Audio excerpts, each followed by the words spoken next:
Howdy folks, hope you all had a great weekend and welcome to another episode of Mingles with Jingles. As always, advert free.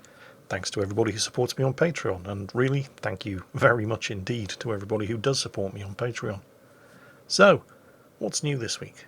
Well, patch 1.6 for World of Tanks will see the introduction of British light tanks. Ooh, what's all this about? Well, reading directly from the official announcement on the World of Tanks portal page, high-tier British light tanks are coming. The Brits are receiving reinforcements, and it's not a cup of tea or pudding. It's a whole new branch of vehicles.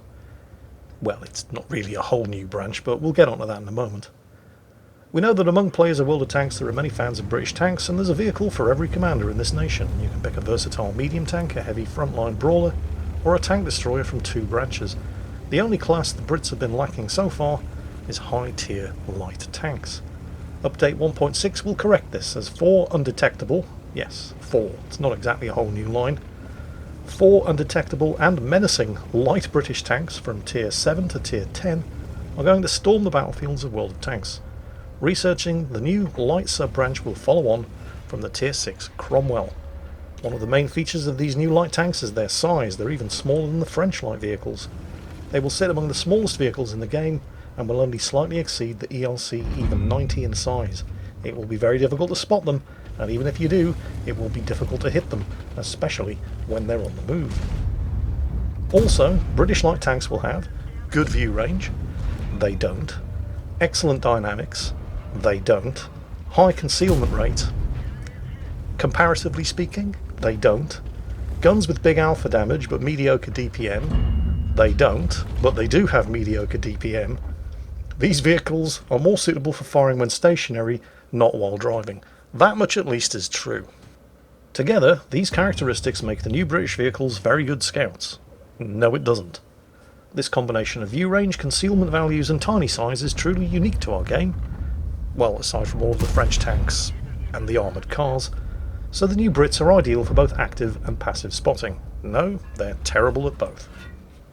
All of these vehicles are entirely historical, except for the Tier 10 tank. No, they're not. I heard they were introducing British light tanks to the game, so I thought, oh, fantastic, we're going to see the Sabre, the Scimitar, the Scorpion. No. Of the 4 new tanks, none of them were production models. I think 1 had a prototype, 2 existed in blueprints, and 1 of them is just completely made up, so there's nothing historical about them. Also, they will all have an extravagant design that will make them instantly recognisable on the battlefield. Time to take them for a ride, commanders. So, what to say about this article? Well, somebody's been taken for a ride alright, but it's not the British light tanks. It's the people who are grinding them out. Entirely historical. What's wrong with the Scimitar, the Sabre, the Scorpion? Actual British combat tracked reconnaissance vehicles, light tanks that actually existed. Some of which actually saw combat, machines that people have actually heard of. You know, if you say British light tank, people tend to think of something like the Scorpion. They do not tend to think of the GSR 3301 Setter, which nobody has ever heard of, the LHMTV, which nobody has ever heard of, the GSOR 3301 AVRFS, I'm not making it up, right?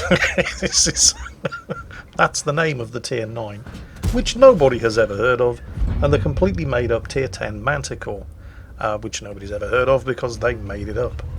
So, kind of disappointing that they had the opportunity to incorporate tanks that actually existed, in some cases actually saw combat, and which people have actually heard of, into the game. And instead they decided to just go with a whole bunch of bullshit prototypes and blueprints that nobody had ever heard of, and in one case made stuff up from scratch.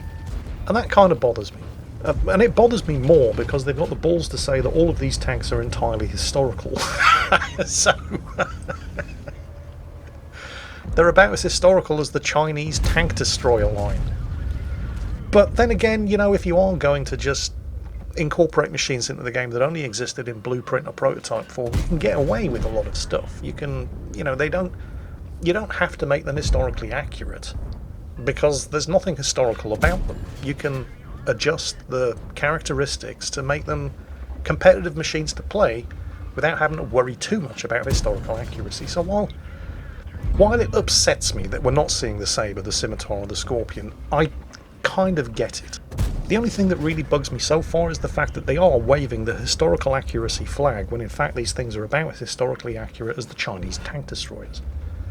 So, on the one hand, a bit of a missed opportunity there. But on the other hand, if you're not bound by the constraints of historical accuracy, as with the Chinese tank destroyers, you can make machines that are actually competitive and fun to play. Because you don't have to ensure that it has the right gun, or the right engine, or this, or that, or the other. Nobody can call you out because you're basically making this stuff up. So, according to the announcement, and because they're not actually limited by the constraints of historical accuracy, they should be able to deliver, let's see, what are they talking about here? Tanks with good view range, excellent dynamics, high concealment rate, guns with big alpha damage but mediocre DPM. So that's 1, 2, 3, 4, 5... 20% of those claims are actually accurate. The other 80% are complete bullshit. Let's talk about guns with big alpha damage but mediocre DPM. They got the mediocre DPM bit right, but the big alpha damage, not so much. The tier 7 does 135 damage per shot. In what world is that big alpha damage? The tier 8 does 230 damage per shot. Still not seeing big alpha damage. The tier 9 does 240 damage per shot. Ooh, it's a little more, but it's still not big, is it?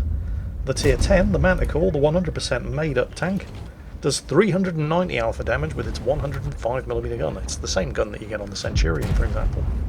Unlike on the Centurion, this thing only carries 16 shots. Has a 2.3 second aiming time and takes 14 seconds to reload the gun. Well, they got the mediocre DPM bit right at least.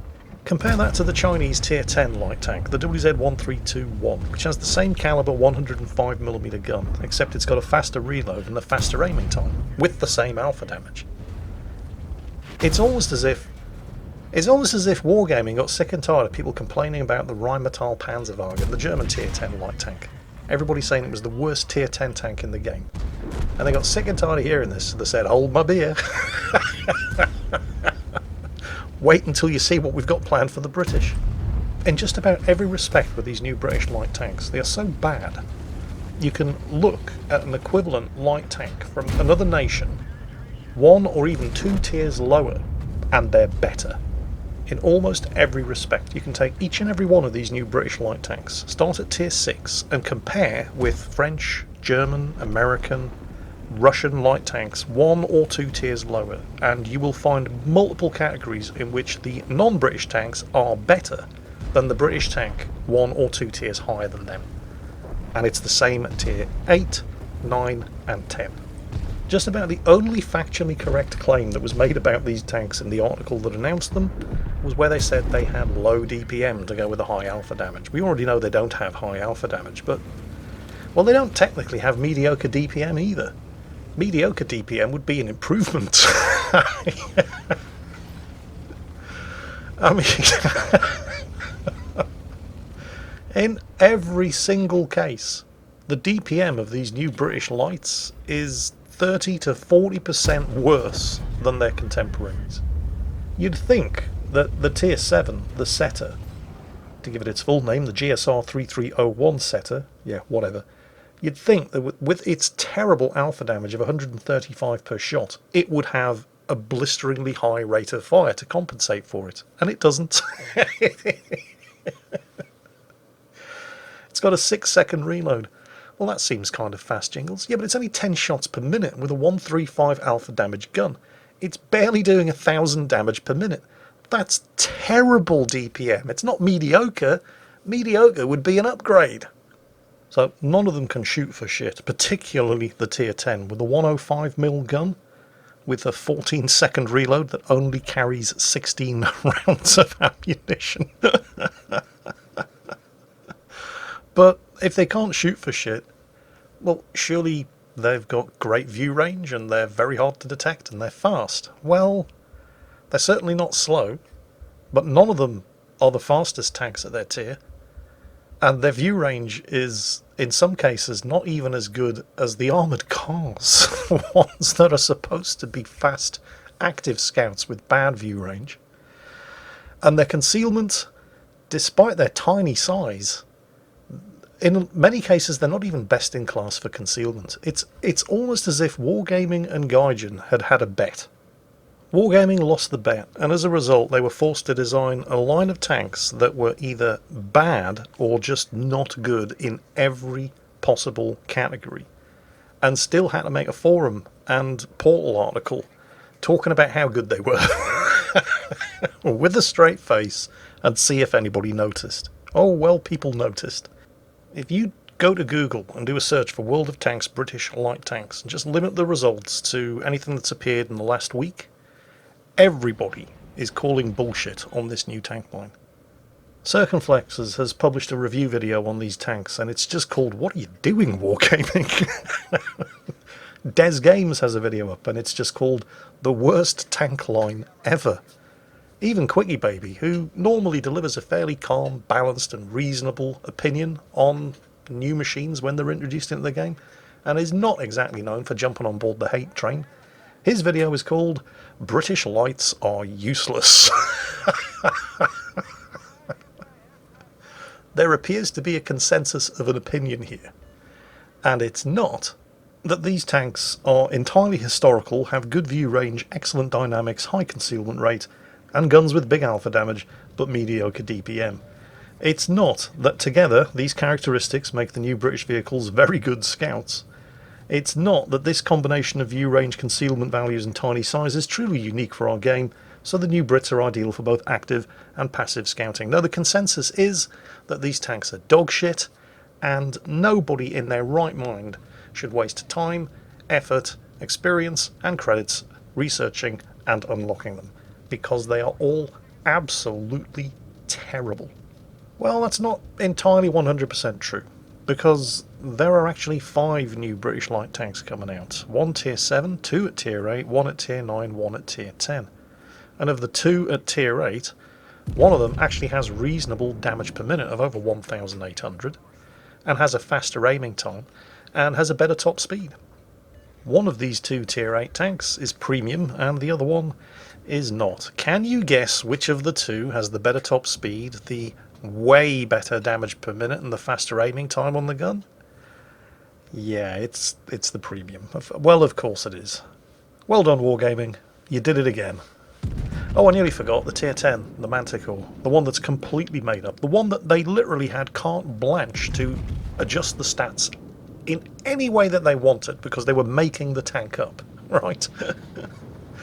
As well as only having 16 shots, with a 14-second reload, terrible aiming time, bad accuracy, mediocre concealment, poor view range, and not being particularly fast. As well as all of that, it only has a crew of 2.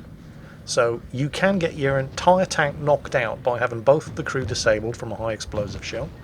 And because they only have 2 crew, the gunner is also the loader, and the commander has to do the job with the radio operator and the gunner. So aside from the commander needing at least 6 skills to be effective, it's a thinly armoured vehicle. You take high explosive hits, you're going to suffer module and crew damage, but if you lose 1 crewman in the Manticore, you're losing anything between 40 to 60% of your effective crew skills. And here's another thing. Why does it only carry 16 rounds of ammunition? Now, but, you know, it's 105mm ammunition. It's a very small tank. Well, okay, I get that, but the AMX ELC carries 36 rounds of 90mm ammunition, and it's smaller than the Manticore. The French loaders come with a magic pockets crew skill that's not available to tanks of any other nation or something. It just...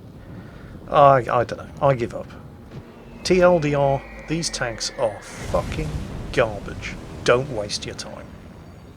Oh, in other news, patch 1.6 for World of Tanks is also seeing the removal of friendly fire from random battles. Apparently this went down as a concept very well during front lines, and so they're rolling it out to random battles as well. However, artillery, while it cannot do damage to allied vehicles, can still stun them, and doing so will incur an experience penalty. Arty can also receive the status of Team Killer and be destroyed by allies without penalty. I'm not entirely sure how artillery can incur the status of Team Killer if they can't do any damage. Perhaps artillery is going to turn blue if they continue to stun friendly vehicles, but this is the part that I can't help but feel that they just haven't thought this through properly. You see, it's always been really annoying in World of Tanks when you're locked in close combat with an enemy heavy. Maybe you're in a heavy yourself or a medium with a tough turret and you're face hugging him, denying him shots, and then, you've got this. You don't really need any help. Or maybe you're in a light tank and you're circle strafing around an enemy heavy, outturning his turret, and you just, you've got this. You don't need any help. And then artillery decides to help you out anyway. Or perhaps more accurately, they just don't give a shit. They want some damage and they don't care if they hurt you in the process. So you get half of your hit points shaved off by a direct hit from friendly artillery that splashes the enemy tank you're face hugging, or you get splashed by friendly artillery from a direct hit on the enemy heavy that you were circle strafing, and the splash blows your tracks off and immobilises you. Your repair kit's on cooldown and the enemy heavy finishes you off because, friendly artillery helped you out. Well, clearly that's not going to be a problem anymore because nobody is going to be able to do actual physical damage to tanks on the same team anymore. And yet artillery can still stun allied vehicles, and doing so will incur an experience penalty, and SPGs can also receive the status of team killer and be destroyed by allies without penalty. So the only thing that friendly artillery are going to be able to do to you is stun you, which means that they're going to turn blue and be branded team killers by an accumulation of stun damage. And this is the thing that just doesn't make any sense to me whatsoever. Because removing actual team damage is only going to encourage artillery players. Maybe there's the occasional artillery player who is a bit on the fence about firing into close combat. Thought, well, I'd like to get some more damage done, but I really don't want to damage my teammates, and so held their fire until there was no danger of hitting an ally. I know, it seems unlikely, but trust me, occasionally it does happen. Well, with the removal of friendly damage, more artillery players are going to be encouraged to fire into close combat in situations where they would previously absolutely definitely have damaged a teammate. Because now there's no team damage, so why not? And if you are in those circumstances where you're face-hugging an enemy heavy or you're circle strafing an enemy tank, maybe you might not actually mind artillery firing into combat and helping you out because they can only damage the enemies.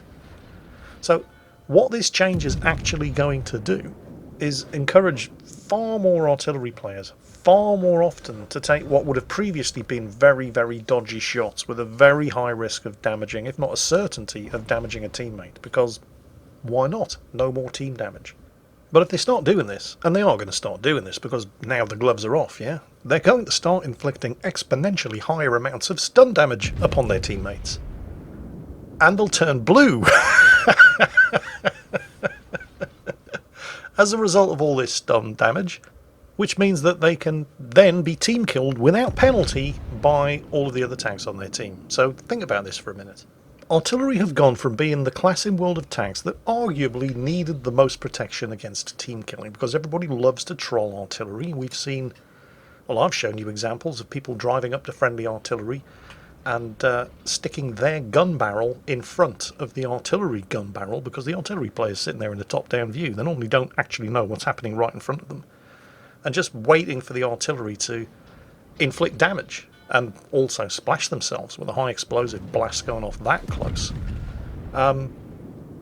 If not just outright team killing artillery right at the start of the game.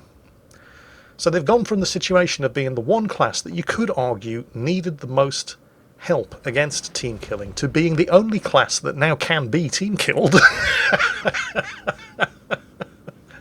Because with the exception of, I don't know, KV-2s with their 152mm high explosive howitzers, or, tanks with very large caliber howitzers, artillery are the only class that are now going to be doing the stun damage that will get you flagged as a team killer. So they've gone from being the class of vehicle that needed the most protection against team killing to being pretty much the only class of vehicle that can now be team killed. And I think that's hilarious. Once again, GG Wargaming, well done, you did it again. Anytime I'm feeling down or blue or depressed or life just isn't going my way, I know that I can always go to the World of Tanks portal and find something that's going to make me laugh. It's just...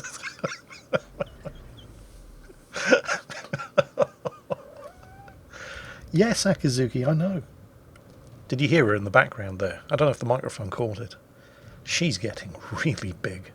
She's going to be 6 months old soon. And, well, our 9-year-old cat, Crystalline, is now about the size of Akazuki's tail. Actually, speaking of our pets, Boo. Boo doesn't get nearly enough press, and Boo was an absolute rock star this week. Let me tell you what he did. So, of our 3 cats, there's only the one that we allow out into the garden unsupervised, because the other 2 will climb the fence and run away.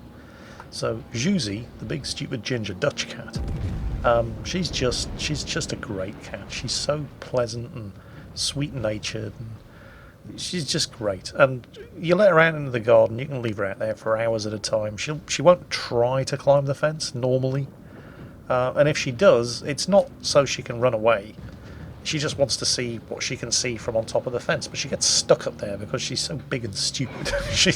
She'll climb up to places that she can't really get back down from. Anyway, one day last week, I'm sitting in the man cave and I'm editing a video or something. Can't remember exactly what it was I was doing, and I could hear Boo barking downstairs. Now, Boo doesn't normally bark at things, but he's got a couple of very distinctive noises that he makes when he barks.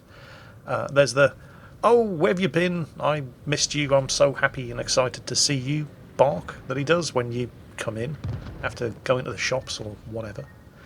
It wasn't that bark. Then it was the, "Oh, there's a strange noise in the middle of the night. I'm scared. I don't know what it was," kind of bark, and it wasn't that bark either. This was the, "Oi, come and see," bark that he does. So I thought, okay, I'll go and investigate. I'm thirsty. I can make a cup of coffee while I'm down there anyway, so I go downstairs to see what's gotten Boo so excited. You know, there's a, well, I suppose you'd call it a meme about dogs, and it stems from the Lassie movies in the 50s and 60s, where little Timmy would fall down the well, and Lassie would go running back to the adults and bark at the adults, and the adults would say, "What's that, Lassie? Little Timmy's fallen down the well, and the tide's coming in." Hang on a second, I'll go and get a rope, you lead me to the spot. That thing? This is basically what Boo was doing. He saw me and he stopped barking and then looked at me and then ran to the back door and then turned around and looked at me again and gave me the "come and see" bark again. So I went in and then started approaching the back door, and he started getting really excited, like kind of does this little bounce up and down thing when he gets excited. And I opened the door, and then he ran out into the garden, and I thought there was a strange cat in the garden. He wanted me to let the door open so he could run out and bark and scare the strange cat off, but no. He ran straight to the corner of the garden, turned around and gave me the "come see" bark again. And in the corner of the garden, on top of the fence, was Juicy, stuck, stupid, couldn't get down, mewing piteously for me to come over and pick her up off the fence and put her down again. And Boo was basically saying, "Hey, come and see. That stupid ginger cat's gotten herself stuck again. You have to come and let her down." What an absolute rock star. What a great little dog. So, yeah, I thought I'd tell you that story because poor little Boo hasn't really been grabbing the headlines lately. It's all been about the cats, particularly since we got the new kitten. And God knows he's a great little dog. And we love him to bits, so it's about time he had his share of the spotlight. So let's hear it for the mighty Boo, destroyer of worlds and saviour of cats. And that is pretty much it for today. I hope you enjoyed it. I hope you all had a great weekend, and as always, take care, and I'll catch you next time.